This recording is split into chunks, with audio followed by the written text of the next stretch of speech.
السلام عليكم ورحمة الله تعالى وبركاته. Que la paix, la miséricorde et la bénédiction de Dieu soient sur vous.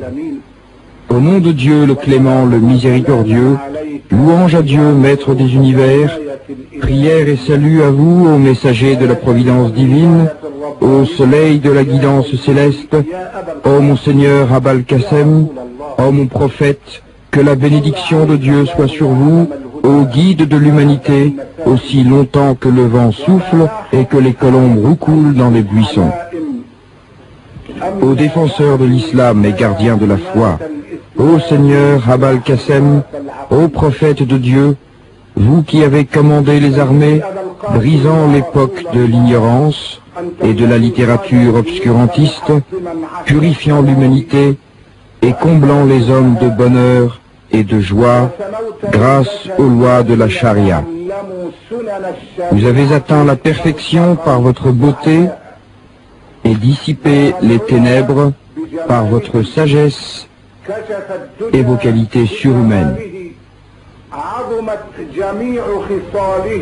Nous nous trouvons ici à l'école de Mohammed, bénédiction et salut de Dieu sur lui, et nous devons tous adresser le plus pur et le plus béni des saluts à notre bien-aimé Mohammed.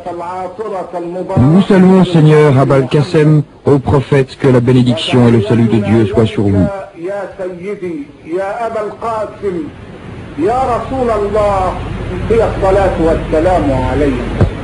Je me réunis avec vous sur la table de l'islam pour traiter un autre sujet avec l'aide de Dieu Tout-Puissant. Il s'agit du mariage dans l'islam. Mais avant de projeter la lumière sur cette question et l'examiner en profondeur, je voudrais rappeler les 5 valeurs dont l'islam a prôné l'intégrité. La religion, la raison, la chasteté, la vie humaine et les biens. Pour préserver la religion, il a condamné l'apostasie et ordonné la mort des renégats.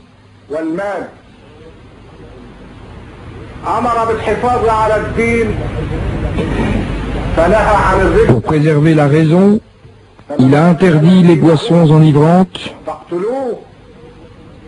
les stupéfiants, le hashish et l'opium,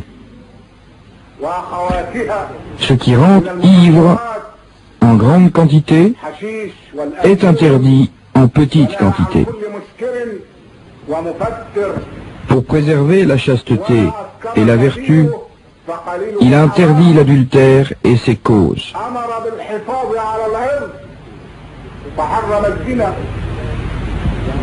Pour préserver la vie humaine, il a interdit le meurtre.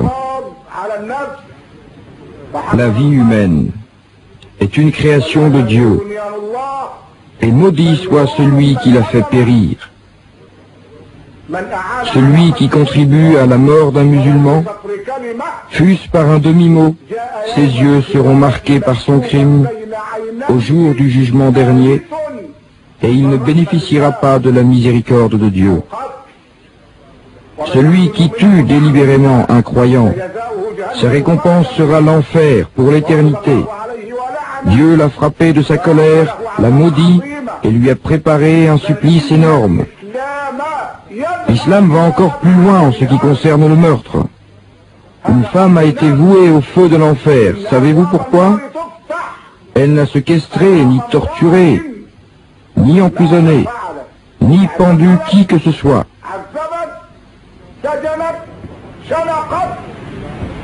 Elle a tout simplement enfermé un chat sans le nourrir et sans le relâcher pour qu'il puisse se nourrir dans la nature. Elle l'a laissé mourir de faim et à cause de cela, Dieu l'a condamné à la fournaise. Vous entendez bien? À cause d'un chat.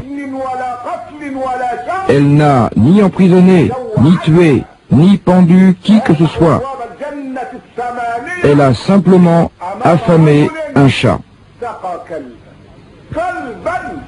Par contre, Dieu ouvre les 8 portes du paradis à un homme qui a donné à boire à un chien. Il lui a donné à boire quand il l'a vu haletant de soif. Cet homme était un rebelle, mais Dieu a été satisfait de son geste et l'a absous. Pour préserver les biens, l'islam a interdit le vol, l'usurpation, la dilapidation, l'atteinte aux biens. Il a interdit toutes sortes d'atteintes car le bien est frère de l'esprit et le nerf de la vie. Le mariage fut la loi de tous les messagers et envoyés avant le prophète Mohammed, bénédiction et salut de Dieu sur lui, et cela depuis la création d'Adam et jusqu'au jour où Dieu héritera la terre et ses occupants. Nous avons envoyé des messagers avant vous et nous leur avons donné des épouses et une progéniture. Puis le prophète est venu purifier l'humanité en interdisant la prostitution et l'adultère. Il dit dans sa menace, annonce sa perte à l'adultère même si elle intervient après un certain temps. Concernant le mariage, il dit, s'il vous vient quelqu'un dont la religion et la moralité vous donnent satisfaction, donnez-lui une épouse. Si vous ne le faites pas, il y aura de la subversion sur terre et une grande corruption. Aux parents de la femme, il dit, celle qui a la dot la plus petite est la plus bénie. Si on vous interroge sur l'islam, dites que c'est une religion de la facilité et de l'aisance et qu'il ne comporte pas de complications en ce qui concerne le mariage. Quand le prophète, bénédiction et salut de Dieu sur lui, recevait un homme, il lui demandait, êtes-vous marié? Non, je ne le suis pas, ô messager de Dieu. Avez-vous de quoi vous marier? Non, ô messager de Dieu. Procurez-vous rien qu'un anneau en fer? Je n'en trouve pas, ô messager de Dieu. Avez-vous appris quelques versets du Coran? Oui, ô messager de Dieu. Alors, mariez-vous avec ce que vous avez appris du Coran, et le Coran sera une dot.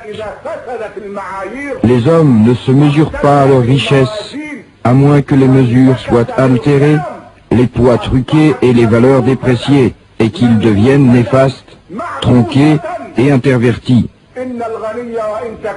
Quand un riche se trompe, on lui dit « vous avez raison » et on croit ce qu'il dit. Par contre, si un pauvre parle vrai, on lui dit « vous faites erreur mon ami, ce que vous dites est inexact ». L'argent confère de la prestance et de la majesté dans les réunions. Elle est un verbe pour celui qui désire être éloquent et une arme pour qui cherche le combat. Je ne voudrais pas m'attarder là-dessus et vous plonger dans le vaste monde de la rêverie. Je vais plutôt vous ramener au 1er siècle de l'Hégire, dans la ville de Koufa. Dans une rue de cette ville, on voit un homme nommé Sabet marcher sous un soleil brûlant en plein midi. Puis il arrive à un jardin et voit une pomme qui était tombée par terre. Il la ramasse et en mange la moitié. Puis il se rappelle qu'il n'a pas le droit de faire cela et se blâme d'avoir mangé la moitié de la pomme. À ce moment survient le jardinier et Salem lui dit « Je vous demande pardon pour la moitié que j'ai mangée. Tenez, je vous rends ce qui reste de la pomme. » Le jardinier dit « Je ne suis pas le propriétaire du jardin et je n'ai donc pas le pouvoir de vous accorder le pardon. » Qui en est le propriétaire alors? Le jardinier lui montre sa maison. Sabet va le voir et lui raconte ce qui s'est passé.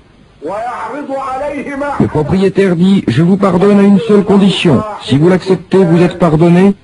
Sinon, vous me rendrez des comptes au jour du jugement dernier, devant celui qui veille tout le temps et n'oublie rien. » Sabet se met à trembler de tout son corps, de crainte que la condition ne soit trop dure.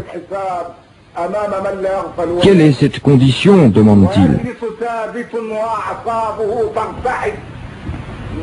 Le propriétaire répond, je veux vous donner ma fille en mariage. Est-ce là une condition? C'est plutôt un prix de mérite et une récompense d'encouragement. Mais le propriétaire du jardin poursuit aussitôt, je vais vous décrire ma fille. Elle est aveugle, sourde, muette, handicapée.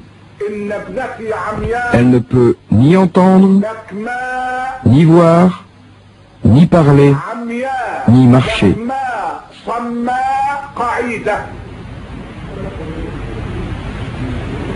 Si vous la prenez pour épouse, je vous excuse. Sans cela, vous ne pourrez pas bénéficier de mon pardon. Sabet réfléchit longuement, la tête baissée, puis dit, je l'épouserai, et maintenant pardonnez-moi. Je la servirai devant Dieu Tout-Puissant. Le propriétaire fait venir 2 compagnons du prophète, bénédiction et salut de Dieu sur lui, pour être les témoins du mariage. Puis arrive le jour de la consommation du mariage. Le père de la fille dit, je vous ai préparé une chambre dans ma maison.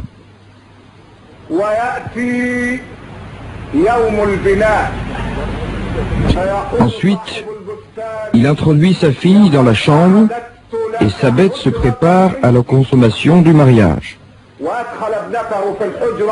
Il entre à son tour et la voit assise. Il lui adresse le salut conformément aux préceptes de l'islam. Son père avait dit qu'elle était aveugle, muette, sourde et handicapée. Or, elle répond à son salut, puis se lève et lui serre la main. Il constate alors qu'elle n'est ni aveugle, ni sourde, ni muette, ni handicapée. Il lui dit, expliquez-moi, je ne trouve rien en vous de ce que votre père m'a raconté. Elle lui répond, mon père ne vous a pas menti. Il a dit que je ne voyais pas, et effectivement, je suis aveugle à tout ce qui puisse provoquer la colère de Dieu Tout-Puissant. Dis aux croyants de baisser les yeux. Un verset. Dis aux croyantes de baisser les yeux. Un verset. Il vous a dit également que j'étais sourde. Et effectivement, mes oreilles n'ont jamais entendu une médisance, ni une diffamation, ni une frivolité, ni une futilité. Ceux qui s'écartent des choses futiles. Un verset. Il vous a dit que j'étais muette. Et effectivement, je n'ai jamais prononcé une parole susceptible de susciter la colère de Dieu. Je suis muette à tout ce qui peut me divertir de l'invocation de Dieu. Ô vous qui avez cru, craignez Dieu et tenez des propos de bon sens pour réformer vos actions et obtenir l'absolution de vos péchés. Celui qui obéit à Dieu et à son messager récoltera un grand succès. Un verset. Il vous a dit que j'étais handicapé et effectivement, je ne fréquente aucun lieu qui ne donne pas satisfaction à Dieu. Je vais seulement à la mosquée et accomplis de bonnes œuvres. Mon père n'a pas menti, mais il a dit la vérité. Sabet la regarde alors et la trouve d'une beauté éblouissante. Puis il consomme le mariage. Savez-vous quel fils Dieu leur a donné? Il a donné naissance au grand imam Abi Hanifa An-Nu'man, fils de Sabet. Elle est la mère de Abi Hanifa. La bonne terre produit une bonne récolte par la permission de Dieu, et la terre ingrate ne donne que peu de récolte. Un verset. Cet exemple nous montre que l'islam ne court pas après les apparences et la tromperie, mais s'attache aux valeurs, aux idéaux et à la moralité. S'il vous vient quelqu'un dont la religion et la loyauté vous donnent satisfaction, donnez-lui une réponse. La loyauté est une responsabilité.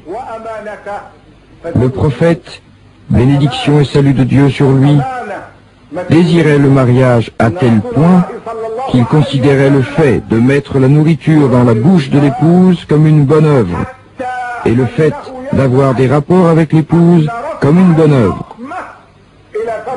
Les compagnons lui dirent, « Ô messager de Dieu, est-ce une bonne œuvre que de satisfaire un désir charnel ?»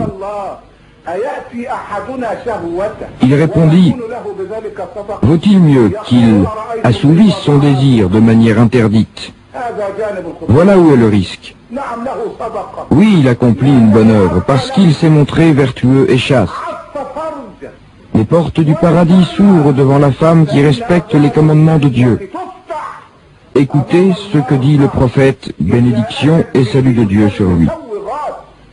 Si la femme accomplit les 5 prières, si elle observe le jeûne de Ramadan, si elle respecte sa matrice, et si elle obéit à son époux, on lui dit le jour du jugement dernier, entrez au paradis par l'une des 8 portes que vous préférez.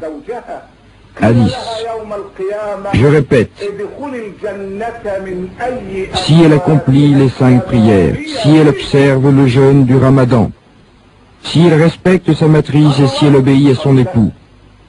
Et l'obéissance, c'est l'obéissance.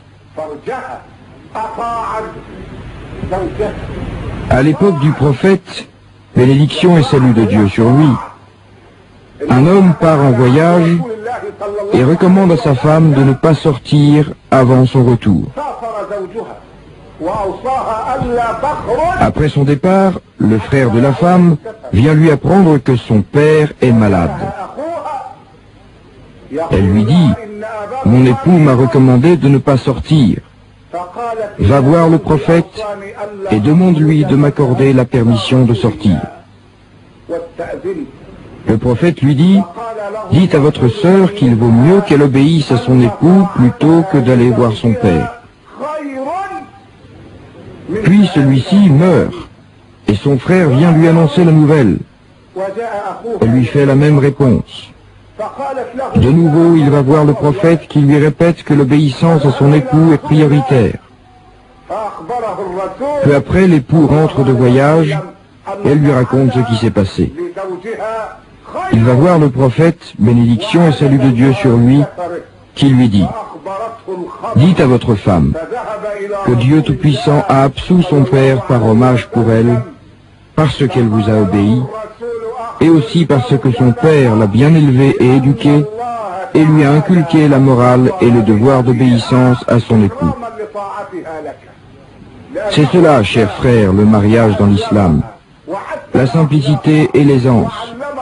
Le bonheur de la femme résulte de la facilité de son mariage, de la légèreté de sa dot et de ses qualités morales.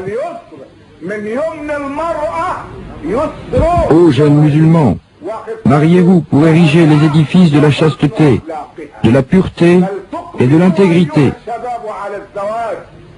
Je termine par ces paroles et j'implore la grâce de Dieu pour vous et moi, que la paix, la miséricorde et la bénédiction de Dieu soient sur vous.